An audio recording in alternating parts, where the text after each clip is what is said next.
ভাই, খাঁটি গরুর দুধ। আরে তাই নাকি? দেশি গরুর নাকি অস্ট্রেলিয়ান গরু? আরে না না ভাই, ওসব কম দামি গরুর দুধ আমরা বিক্রি করি না। আমাদের গরু হলো ব্রাজিলের। হ্যাঁ ভাই, আপনি নেইমারের কথা শুনেছেন না? নেইমার যে গরুর দুধ খাইতো সেই গরুটা আমার ভাগ্নের কাছে বিক্রি করেছে।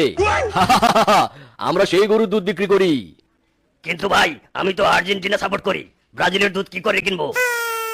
মানে, আরে ও হ্যাঁ, মনে পড়েছে, আজ তো আর্জেন্টিনার গরুর দুধ দহন করেছি।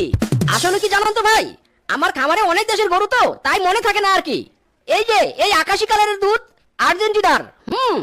ও বাবা, তাই নাকি? আমার কি ভাগ্য, আর্জেন্টিনার গরুর দুধ খাবো।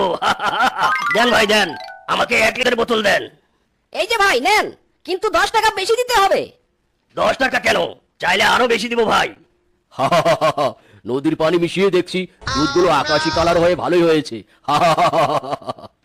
কি শালার বেটা, তোরা পানি মিশিয়েছিস